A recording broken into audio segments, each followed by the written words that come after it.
I still remember that day as if it were yesterday. At first, there was nothing special about it, just an ordinary day, just an ordinary moment in my life. But then, a message from Agnes arrived. Agnes is the mother of my best friend, Michael. To be honest, we were never close. We exchanged a few words here and there, especially when I helped her with things that Michael couldn't do himself. He was in Europe, building his career, so he couldn't be there for his mother like I was. We weren't family, but we had a casual acquaintance, the kind of friendship that felt more like distant strangers who happened to cross paths. I didn't think much of her beyond that. It was late in the afternoon when the message came. I had just finished work and was about to unwind for the evening. I was scrolling through my phone when her name popped up. At first, I thought maybe she needed help with something around the house or had a question about Michael. I clicked on the message without hesitation. However, what I saw made my heart race. It wasn't a question about chores. It wasn't even the usual, "Hey, how are you?" It was a picture. I stared at the screen, unsure if I was seeing it correctly. The image wasn't explicit, but it was undeniably personal. Something private. Something meant for someone else. It wasn't shocking or inappropriate, but it was intimate enough to make me uncomfortable. Agnes wasn't a stranger. She was Michael's mother. This kind of photo had no place in my inbox. My first thought was that it must have been a mistake. Maybe she had meant to send it to someone else. I could think of a dozen reasons why it might have happened. But I couldn't stop looking at it. I couldn't stop thinking about it. I wasn't sure what to do. Was this some kind of joke?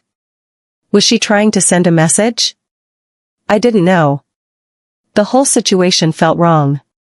But something about the picture nagged at me, piquing my curiosity.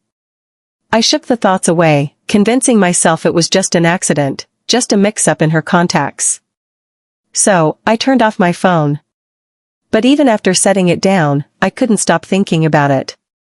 For the next hour, I paced my apartment, trying to forget it. I didn't want to overthink it. After all, it wasn't like I had any romantic interest in Agnes. She was Michael's mother. Sure, I had noticed her before, in passing, but nothing more than a fleeting thought. The idea of anything happening between us was ridiculous. Still, there was a nagging feeling in the back of my mind. Something about that picture haunted me. I wondered if I had misunderstood the situation or if she was trying to tell me something. The curiosity ate at me, but I decided to let it go. That night, I went to bed, trying to move past it. But deep down, I knew this wouldn't be the last time I thought about it. I just hoped it was some strange coincidence. I didn't know how wrong I was. I wish I could say I forgot about it. But I couldn't. No matter how hard I tried to push it from my mind, that picture lingered.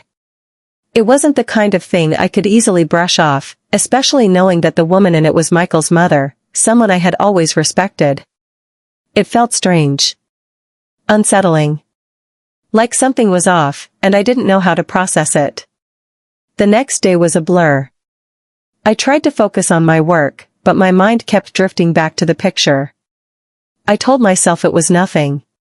I was overthinking it. Surely, it was just an accident. But the more I tried to rationalize it, the more uncomfortable I felt. I had almost convinced myself it was just a bizarre misunderstanding, until I got another message from Agnes. I stared at the notification for minutes, my finger hovering over the screen.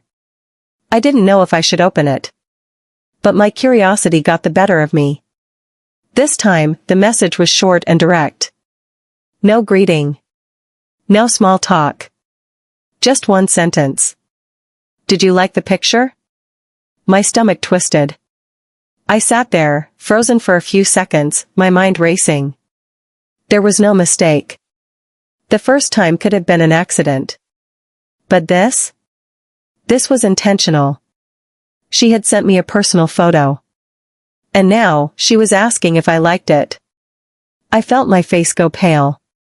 What was happening? Why was she sending me photos like this?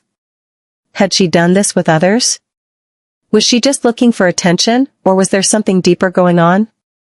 I couldn't shake the feeling that something wasn't right. I'd been in plenty of situations where I had to read between the lines, but this felt like something entirely different. I wasn't prepared for it. And I still didn't know how to handle it. I couldn't ignore the message. I didn't want to upset her, especially after all the times I had helped her when Michael wasn't around. I felt obligated to respond in some way, to address the situation. So, I replied carefully. That was unexpected, but, yeah, it was nice. I hesitated before hitting send. Was that the right thing to say? I wasn't sure. But I couldn't think of anything else that didn't sound either too strange or too dismissive. The reply came almost instantly. Good. Would you be willing to come over today? I really need some help around the house. The message caught me off guard. After everything that had happened, now she was inviting me over? My mind spun. I didn't know how to respond. But there was a part of me that was curious. Even more curious than before. Something in me wanted to know why she was acting this way. What this meant for us. Or if it was just another strange moment I'd regret later. I sat there, staring at the screen for a long time, my thoughts racing. I knew I should ignore it. I knew I should pretend like nothing had happened. But I couldn't. The curiosity was too strong. I had to know. Okay, I finally typed back. I'll be there in about an hour. I hit send and immediately regretted it. I wasn't sure what I was walking into. But no matter how much I wanted to turn back, I couldn't ignore the strange pull inside me. If there was more to this. If it really was just a mistake. I had to see for myself. So, I put on my shoes and walked out the door, not knowing what to expect. But knowing that, no matter what happened next, everything was about to change. As I reached Agnes's front door, I felt a mix of confusion and anticipation. My heart pounded. And I couldn't shake the feeling that something was about to happen, something I wasn't ready for. The situation felt wrong. It felt strange. But there was something about it, an undeniable pull, that kept me moving forward. I knocked on the door. And after a moment, Agnes opened it. She was dressed casually, nothing fancy, just a simple shirt and jeans. But something about her felt different. She smiled warmly at me, her expression soft, as if nothing unusual had happened. But I couldn't ignore the tension in the air. Thanks for coming, she said, stepping aside to let me in. I nodded, trying to stay calm. But the weight of everything that had happened still lingered between us. As I stepped inside, I could tell, this place felt empty. Michael's absence was obvious. He had always been the soul of the house when he was here. Agnes had mentioned before how much she missed him. How empty it felt without him. But now, I could see just how much it was affecting her. She carried a quiet sadness. Something not immediately obvious. But undeniably there. But you're there, aren't you, if you pay attention? I followed her into the living room, and we both sat down on the couch. She avoided eye contact, her hands fidgeting in her lap. I didn't know how to start the conversation. I didn't want to jump straight into the awkwardness of the damn pictures. I wasn't even sure if she wanted to acknowledge them. But as I sat there, the silence became unbearable. Finally, she spoke, her voice soft but steady. So, did you like the pictures? Her question hung in the air, and I stiffened. There was a moment of truth. I wasn't sure how to answer her without making things even more awkward. My mind spun, what did she want me to say? How was I supposed to respond? I thought about pretending it was nothing, brushing it off, but I knew that wouldn't help either. I looked at her and saw the vulnerability in her eyes. She wasn't just trying to flirt. She was searching for something. I realized this wasn't just about the pictures. Something deeper was happening, something I couldn't ignore. I could see the loneliness hidden behind her gaze, the longing for connection evident in the way she carried herself. Honestly, I said, my voice quieter than I intended, yes, I did. It was unexpected, but I wasn't uncomfortable, just surprised. Agnes nodded as if processing my response. I didn't mean to make things weird, she said, her voice laced with quiet honesty. But lately, I've been feeling really lonely. Michael isn't here, and I just feel like I'm stuck in a rut, like I'm invisible. I sat there in shock, unable to fully process what she was saying. Agnes wasn't just talking about some random photo anymore. She was talking about something much deeper, the isolation she felt, the sense of being overlooked and ignored. She wasn't begging for pity, but I could feel the weight in her words. I understand, I said, not really knowing what else to say. That must be hard. She nodded again, her eyes shimmering with sadness and frustration. I'm not an old woman, she said. I'm still young. I still want to feel alive, you know? I could see where this was going, but I wasn't sure how to handle it. Instinct told me to be careful. Agnes was Michael's mother, and no matter what she said, this was a line I wasn't sure I should cross.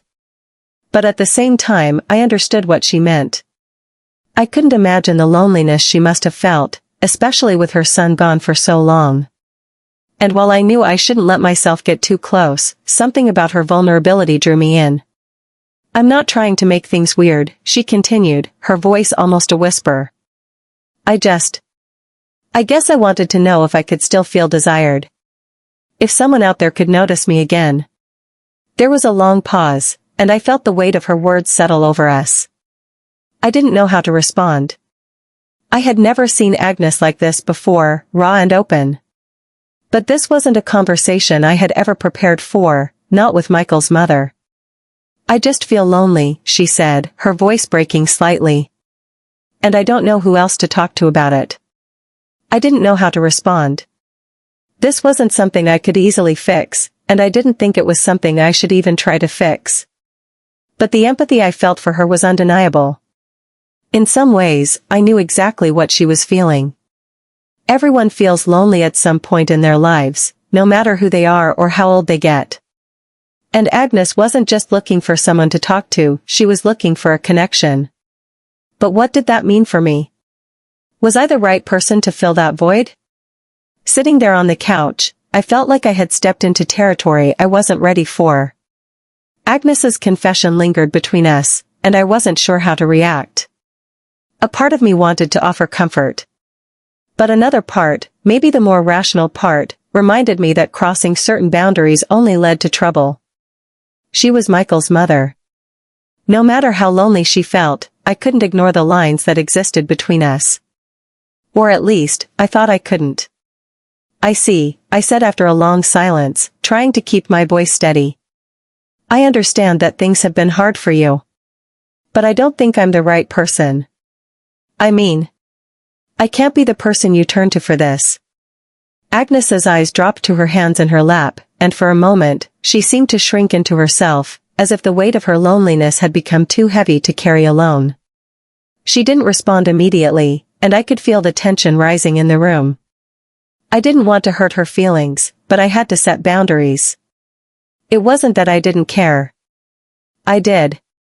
I just didn't know how to navigate this situation without making things more complicated. I know, she finally muttered. I don't expect you to have all the answers. But she fell silent again, and I could see the sadness in her eyes. It's just, I don't know who else to talk to, she admitted. And I feel like I'm fading away. I miss being seen, you know? I miss feeling like I matter. Her words hurt me more than I expected. It wasn't just about feeling desired. It was about feeling invisible. She was still a woman. A person with desires, with hopes, with needs that went beyond the role she had played in life. And right now, she was sitting in front of me, vulnerable and raw, searching for something she couldn't find in the people around her. I understand more than you think, I said softly, my voice gentler now. But that doesn't mean I can step in and fix it. You deserve more than someone who just fills a void because it's convenient. You deserve someone who sees you for who you are. She nodded slowly, a bitter smile on her lips. You're right, she said, her voice tinged with regret. I know this isn't something I should have put on you. I don't even know why I thought it was okay. Maybe I just wanted someone to listen. But I get it. I do. We sat in silence for a moment, the air heavy with unspoken emotions. I could tell she was processing everything, and I knew we had reached a turning point. But it didn't feel like an ending. It felt like a crossroads. Would she accept the boundaries I was trying to set? Or would she push back, try to convince me that what she wanted was harmless? I'm sorry if I made you uncomfortable, Agnes said after a long pause, looking up at me with genuine regret. That wasn't my intention. I just got carried away. I shook my head. You don't have to apologize for anything, I said. I just want to make sure we're both clear on where we stand. I care about you, Agnes. I do. But I can't let this go any further.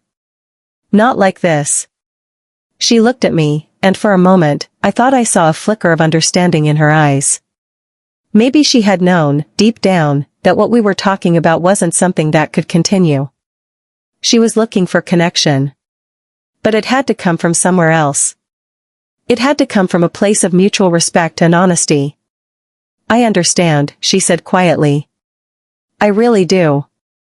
And I don't want to make things awkward between us. I don't know how to deal with all these emotions sometimes. I nodded. I understand. I really do. We all go through things like this, but that doesn't mean we have to act on every impulse we have. We can still be friends. We can still be there for each other.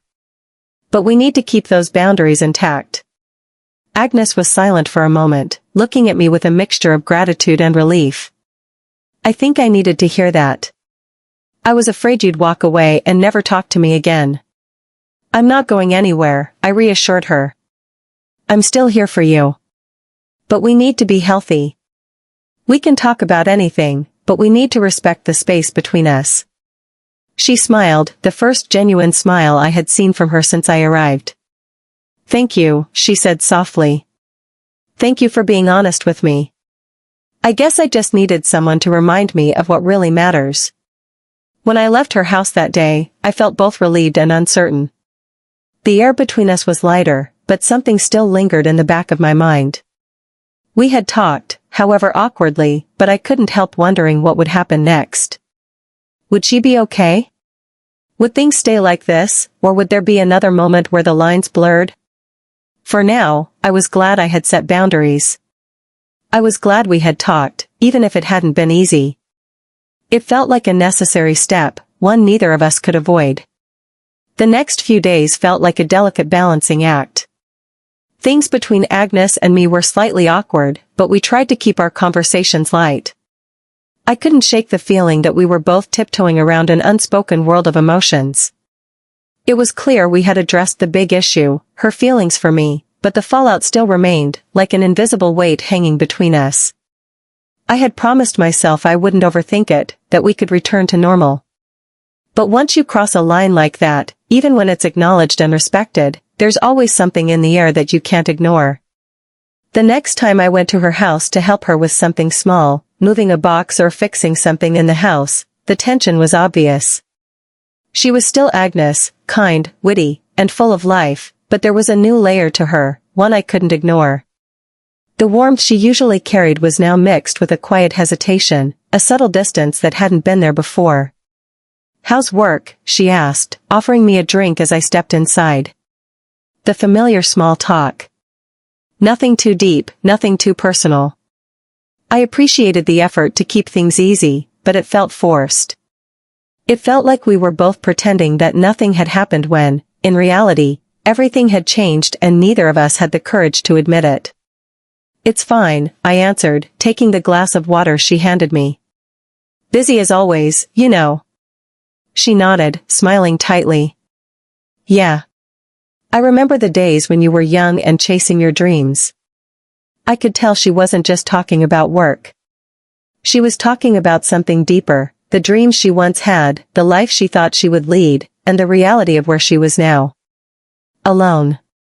Searching for something she couldn't seem to find. "Are you still thinking about going back to school?" she asked, her voice softer, as if testing the waters. I hesitated, not sure how to answer. I had considered it for a while, but it felt like a conversation that would open too many doors I wasn't ready to step through. I don't know, I finally said. Maybe. But right now, I'm just focused on getting through the next few months. Her gaze lingered on me for a moment before she nodded. That makes sense. Life has a way of throwing curveballs at you. I couldn't help but think about how her words reflected her own life. She had spent so much time taking care of others, her son, her family, her job, but now, when it was time for her to take care of herself, she was struggling to figure out how to move forward. She had invested so much in the role she had played for so long that now, she felt like she was losing herself. You've been busy with everything, I said, trying to shift the topic to lighten the mood. I hope you're taking time for yourself too. She smiled, but it didn't quite reach her eyes. I've tried. But it's hard. I guess I'm just used to putting everyone else first. I could understand why that weighed on her. It was the kind of exhaustion that couldn't be fixed with sleep or a vacation. It ran deeper than that. She was searching for something she couldn't quite define. She was searching for someone to see her as more than just the sum of her responsibilities. She wanted to be acknowledged. To be appreciated for who she was. I felt a sense of empathy, but also a nagging sense of caution. I had seen how quickly things could spiral when emotions were involved, and I wasn't sure I was the right person to help her find whatever it was she was looking for. As the afternoon went on, we continued talking about trivial things, the changing weather, how the neighbors were doing, but I couldn't shake the underlying tension between us. The unspoken truths we were both avoiding. At one point, I found myself staring at her, realizing how beautiful she still was. She was in her 50s, but there was something timeless about her. Maybe it was the way she lit up when she talked about the things she loved. Maybe it was the way she carried herself with a quiet grace, a confidence that remained despite everything she had been through. But then reality hit me. This wasn't just about physical attraction. This wasn't about me seeing her as some kind of fantasy or her seeking validation. This was about boundaries. This was about both of us being clear about where we stood. I shook my head to myself. It wasn't that I didn't care about her. I did. More than I wanted to admit. But I couldn't lose myself in this. I couldn't let my emotions blur the lines I had drawn. Well, I should probably get going, I said, standing up. I have an early morning tomorrow. Agnes stood too, walking me to the door. I understand. Thank you again for coming by, William. I really do appreciate it. Of course, I replied, forcing a small smile. Take care of yourself, okay? I will, she said softly. But I could tell there was more she wanted to say. She didn't, though. Instead, she just gave me a small, uncertain smile before closing the door behind me. As I walked to my car, I couldn't shake the feeling that we still hadn't said what really needed to be said. There was still so much left unspoken. So many emotions lingering in the air. Between us, we still stood on opposite sides of that invisible boundary, and I wasn't sure if either of us was ready to cross it. I knew it was time to address everything lingering in the air between us. The tension had become unbearable. Agnes had been through so much, and she was searching for something that perhaps only she could define.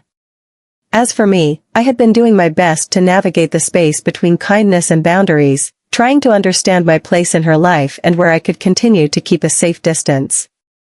But I couldn't pretend anymore. A few days had passed since I last saw her. We hadn't talked much, no more pictures, no more texts that blurred the line between friendship and something else. But I could feel it in the way she looked at me, in the way I caught myself looking at her. I decided it was time for the conversation neither of us wanted to have, the conversation that would finally lay everything bare. I texted her to see if she would be home that evening. She replied almost instantly, as if she had been waiting for me to make the first move. Yes, I'll be here. Come whenever you're ready. I arrived at her house shortly after dinner. The evening air was crisp, and the neighborhood was quiet, too quiet. I knocked on her door, and when she opened it, I saw the familiar warmth in her eyes, but this time, there was a hint of uncertainty. She stepped aside to let me in without a word. "Thank you for coming," she said softly, her voice barely above a whisper. I nodded, and we stood there for a moment, both of us unsure how to break the silence, not an awkward silence, but more like the stillness before a storm, as if we both knew that this moment would define everything moving forward. "Agnes," I finally said, turning to face her, "we need to talk about everything." She looked at me for a long moment, her expression unreadable. Then she sighed and nodded, leading me into the living room. We sat on the couch, leaving a comfortable distance between us, but I could feel the weight of the conversation pressing down on me. "I know I've been distant," she began, looking into my eyes, "and I'm sorry. But I think we both know why things have felt strange lately." I nodded, trying to steady my emotions. "Yeah, I think we do." She paused, biting her lip, gathering her thoughts before she spoke again. "I'm not going to lie to you, William," she said, "I've been lonely. I'm at a stage in my life where everything feels a little unsteady. And I guess I've been searching for something to remind me that I'm still alive, that I'm more than just a mother, more than just someone's ex-wife. I want to feel wanted." I could hear the vulnerability in her voice, and it hurt more than I expected. The truth was, I had always seen Agnes as a strong, independent woman, someone who had her life together. But now, seeing her like this, I realized she had been carrying far more than I had ever imagined. "Agnes, I understand," I said gently. "I really do. But I also need you to understand that I don't want to hurt you. I don't want to make things more complicated than they already are." She smiled, but it was a sad smile, a smile that acknowledged the reality of our situation. "I know. I don't expect anything from you.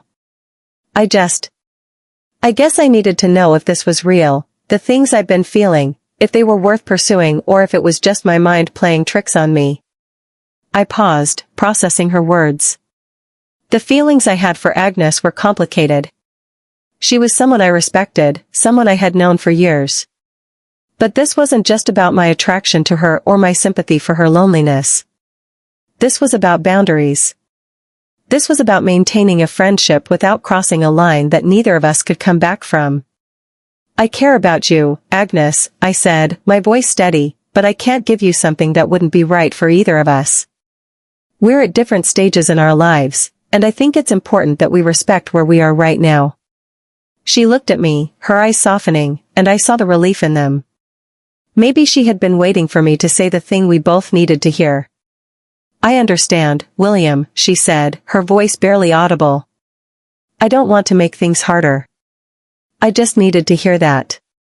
We sat in silence for a moment, both of us processing everything that had been said.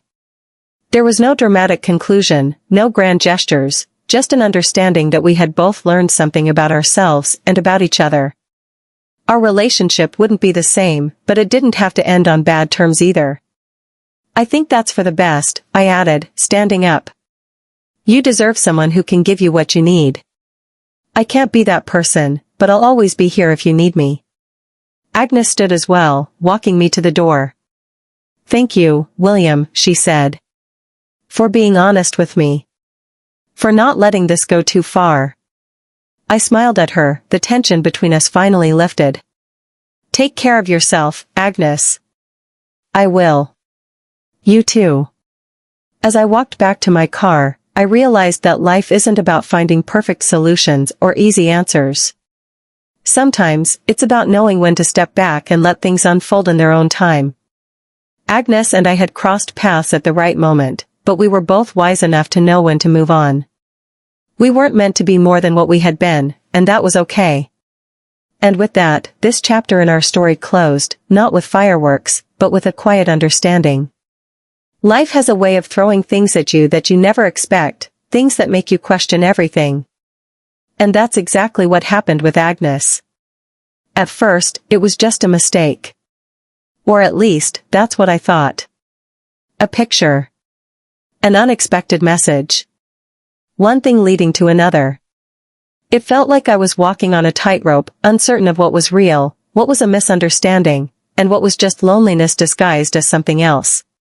But what started as a fleeting connection turned into something much bigger. At some point, I had to stop pretending that nothing was happening between us, the attraction, the emotions building up. But so did the complications. I cared about Agnes. I really did. But deep down, I knew that crossing that line would change everything, not just for me, but for her too. And I wanted you to think about that. Imagine being in my shoes. What would you do if someone you respected, someone close to you, reached out for something more? Would you dive in, or would you take a step back, knowing the consequences could be greater than you were willing to face? It wasn't easy. And honestly, I had my doubts, moments of confusion. But I had to choose honesty, with her and with myself.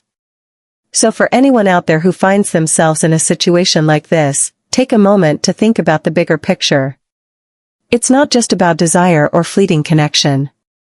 It's about respecting boundaries, knowing when to walk away, and understanding the impact of your choices. Sometimes, the hardest thing to do is the right thing, not the easy thing. And in the end, that's what I did. I chose respect. I chose boundaries. And I chose to walk away before things went too far. And yeah, it hurt. But looking back, it was the right choice.